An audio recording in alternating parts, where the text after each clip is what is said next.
নমস্কার বন্ধুরা, সবাইকে দীপাবলির অনেক অনেক শুভেচ্ছা। আশা করছি সকলে ভালো আছো, আমরাও অনেক ভালো আছি। তো চলে এসেছি আবার নতুন একটি ব্লগ নিয়ে।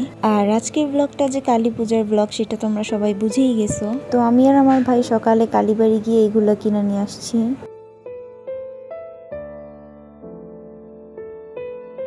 যাই হোক, এদিকে আমরা সবাই সন্ধ্যাবেলা রেডি হয়ে পিসার বাসায় চলে আসছি। তো পিসা রেডি হইতেছে আর এদিক দিয়ে আমরা ঢং করতেছি।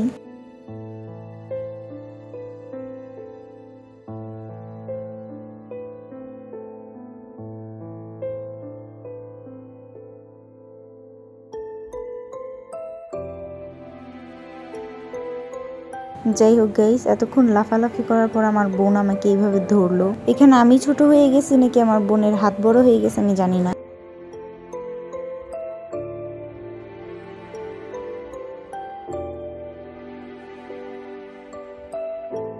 তো আমাদের ঢং করা শেষ, এবার আমার ছোট বোন শুরু করছে।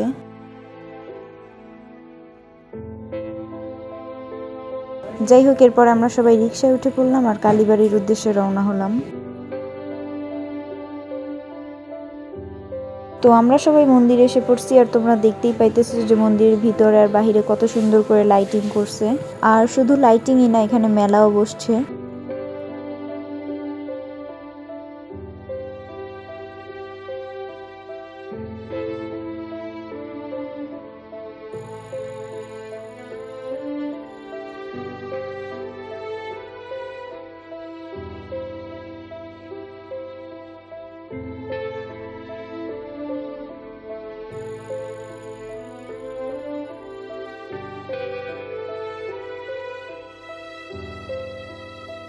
যাই হোক, আমাদের সবার কিন্তু এই মন্দিরের গেটের সামনের লাইটিংটা বেশি পছন্দ হয়েছে।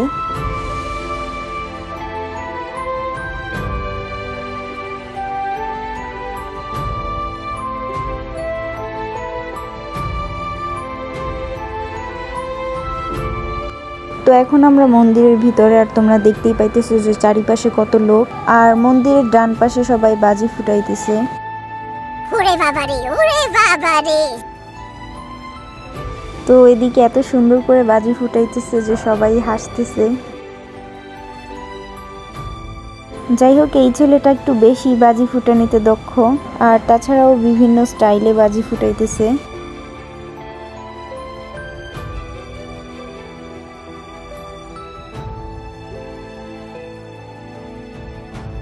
যাই হোক গাইস, এখানে দাঁড়াইয়া দাঁড়াইয়া আমরা অনেকক্ষণ বাজি ফুটানো দেখলাম। সবাই অনেক ভিডিও করতেছে, খুব সুন্দর করে আজকে বাজি ফুটাবো।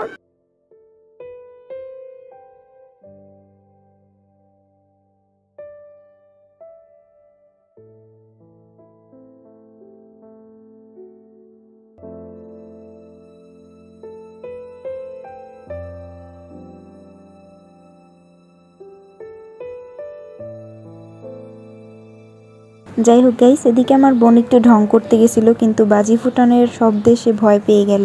এদিকে আমরা সবাই দাঁড়ায় দাঁড়ায় বাজি ফুটানো দেখতেছিলাম আর অনেক মজা লাগতেছিল।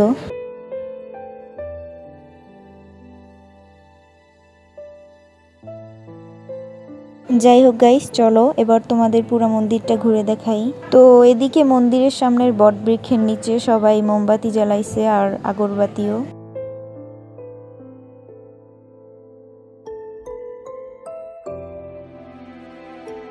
আজকে যেহেতু দীপাবলি, তাই মন্দিরের প্রত্যেকটা স্থানেই খুব সুন্দর করে আলো জ্বলতেছে। আর এদিকে আছে এই বছরের কালীবাড়ির দুর্গা প্রতিমা। যেহেতু আমরা দুর্গাপূজায় বাড়ি গেছিলাম, তাই এই বছর কালীবাড়ি আসতে পারি নাই দুর্গাপূজার সময়।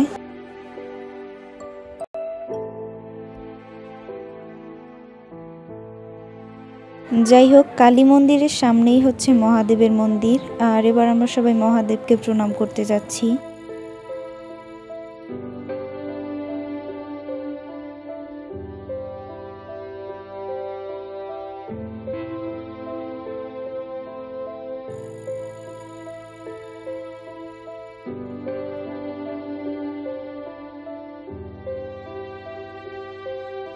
তো গাইস, চলো এবার তোমাদেরকে মা কালীর মন্দিরের ভিতরে নিয়ে যাই।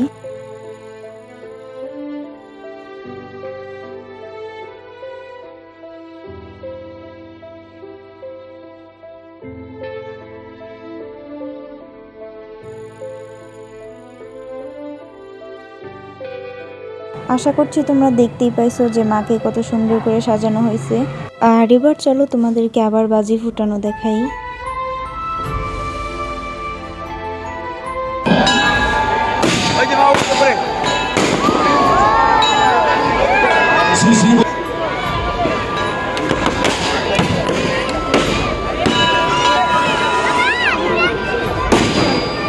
কমিটির পক্ষ থেকে সকলকে শুভেচ্ছা অভিনন্দন জানাচ্ছি।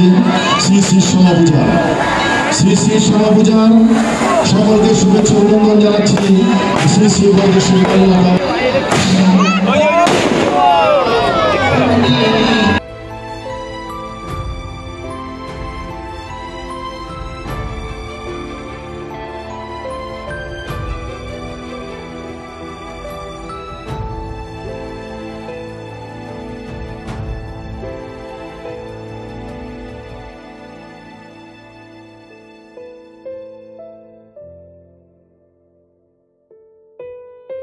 তো যাই হোক, আশা করতেছি তোমাদের বাজি ফুটানোগুলো ভালো লাগছে।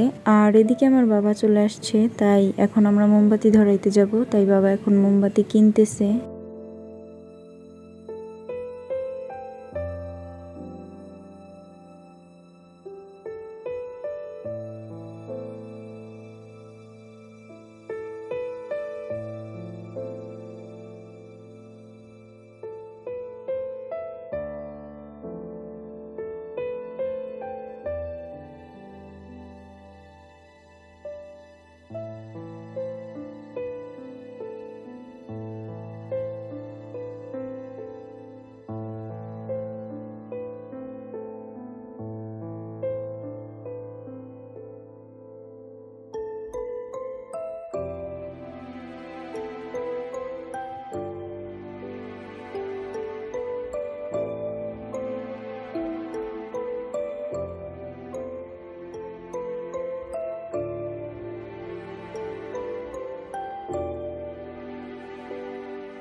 যাই হোক গাইস, এবার আমরা বাসায় যাচ্ছি, কারণ বাসায় গিয়ে এখন প্রদীপ জ্বালাতে হবে।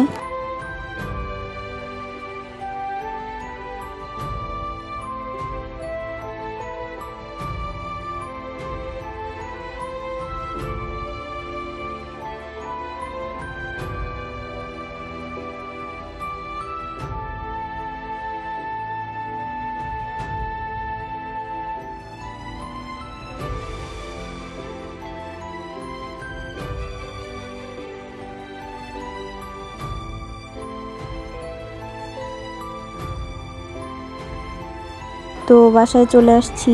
আর এই যে হচ্ছে আমার সেই মোমবাতি যেগুলো আমি বানাইছিলাম।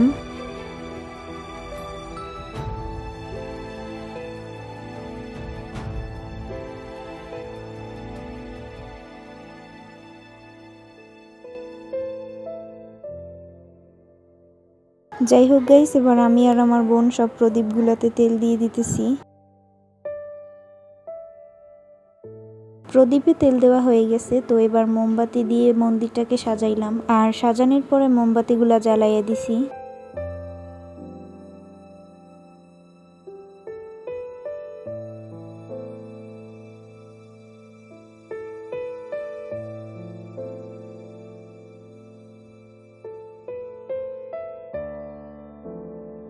তো যাই হোক, এবার আমরা 3 বোন মিলে সব প্রদীপগুলা জ্বালাইতেছি।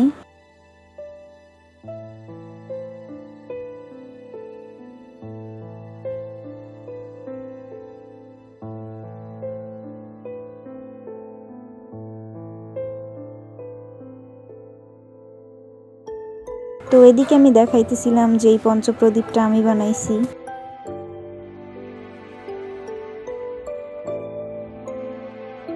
যাই হোক, কয়েকটা প্রদীপ ধরানো বাকি ছিল, সে কয়টা মা ধরাই দিতেছে।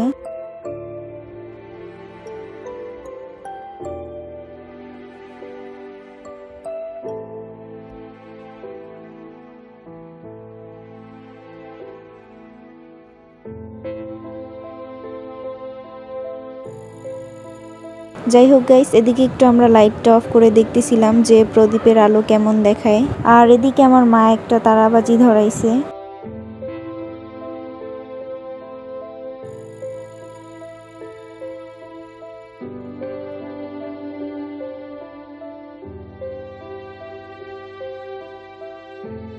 তো গাইস, আমি আর আমার বোনও তারাবাজি ধরাবো। তার আগে চলো একটা স্লোমো শুট দেখাই।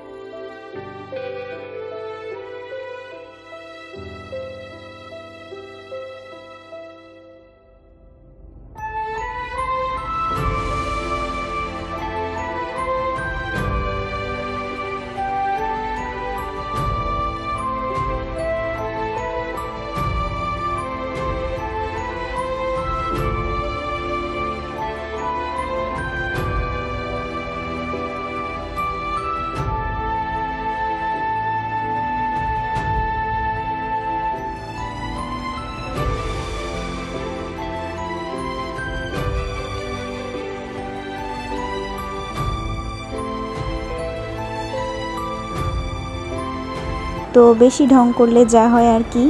না কিছু হয় নাই এখনো। আমি একটু ভয় পাইতেছিলাম এই ভিডিওটা করতে, কারণ মাথার উপর যদি সরিষার তেল পড়ে আর সাথে আমার চুলে যদি আগুন ধরে যায়, দেখতে আরো ইউনিক লাগবে। যাই হোক, ভাগ্য ভালো তেমন কিছুই হয় নাই। আর এদিকে প্রদীপগুলাকে কেমন লাগতেছে সবাই অবশ্যই কমেন্টে জানাবা। তো এখন আমি আর আমার ছোট বোন চলে আসছি তারাবাজি ধরাতে। কি আর বলবো, তারাবাজি ধরার সাথে সাথে আমাদের ঢংও শুরু হয়ে গেছে।